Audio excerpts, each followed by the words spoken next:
Welcome back.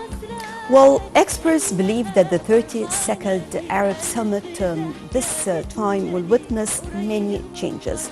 As we mentioned before, first of all, the participation of Syrian President Bashar al-Assad, of course, after 12 years absence.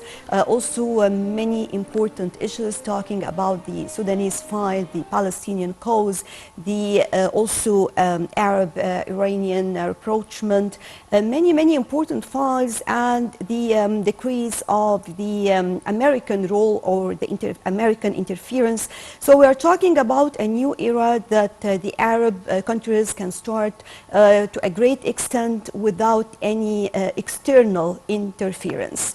Over the phone, we have Dr. Hassan Waguih, a professor of political science. Hello. Hello, how are you? Good morning, doctor. Good morning to you and to the audience. Good morning to you. So in what way we can say that this is going to be a new era for the Arab countries as a start in this 32nd Arab Summit?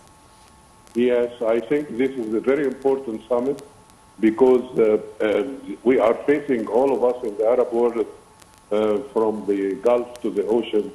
Yes, we are facing unprecedented challenges that we are all facing, and they are very important. It's very important that we can get united stances regarding these challenges so that we can anticipate crises and try to intervene in the possible means to ensure security for the Arab world, unity for the Arab and Islamic world. Well, talking about some of the important files to be discussed. First, if we are talking about the Palestinian cause and all what is happening in the territory. So how can the Arab Summit support in this respect or play a major role? I mean, the unity of the Arab countries. Actually, showing the unity is an action that is very needed either among the Arab countries or among the Arab states, all of that. And it's very good that Syria came back to the fold, to the Arab fold, not to any other fold. And when we are talking about united stance from all Arabic countries, this is a great message and an important message. And also there should be some kind of reconciliation among the Palestinians themselves. We should also try to reflect unity in a stance, because unity is power.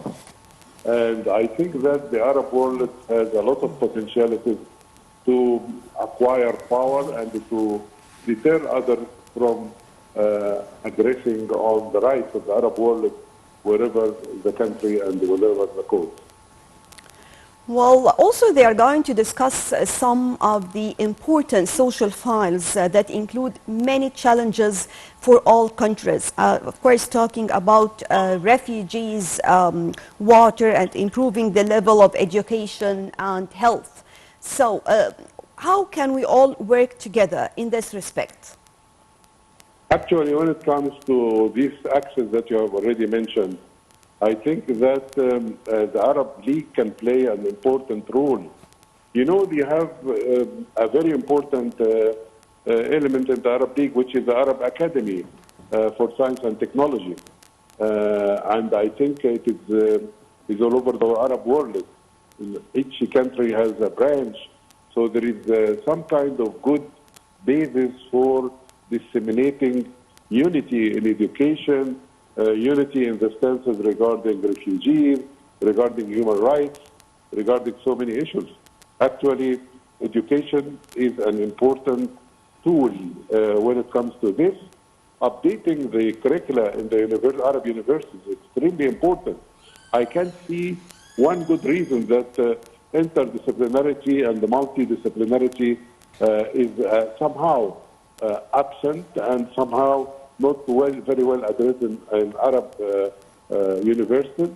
And I think this is a challenge that the Arab universities should take the responsibility for, because no one problem could be solved from one angle. Multiculturalism, multidisciplinary, interdisciplinary, if we cultivate that in the generation, we can tackle problems from different angles and different high-bird view. But if we still have one-way ticket education, we graduate one ticket or one-minded person. So I think that we have to, education should play an extremely vital and important role in advancing the cases of sustainable development and the cases of challenging the unbelievable, unprecedented challenges that the whole Arab world is facing, and the whole Arab world and Islamic world as well. Also, there are many talks about corruption as well, and how they can all cooperate together to confront corruption.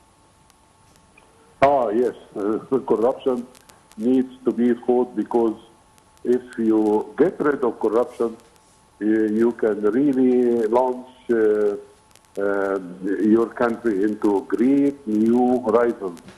Because corruption spoils the budget, corruption spoils the choice of the right person in the right place.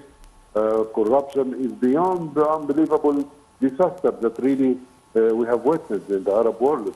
And the corruption, the opposite of corruption is the opposite of corruption needs to be addressed, like good governance, like transparency, like a state of institutions, and the check and balance. This is very needed, and without it, corruption would prevail, and its consequences is so dangerous. Right. Dr. Hassan Waguih, Professor of Political Science, thank you very much for joining us. Right, now we are going to take you in a tour to one of the beautiful sites here in Egypt to visit. Well, it is the Gayer Anderson Museum, or Beit el-Kritlaya. Well, a beautiful design, a beautiful architecture. Let's take a look together, then we'll be back.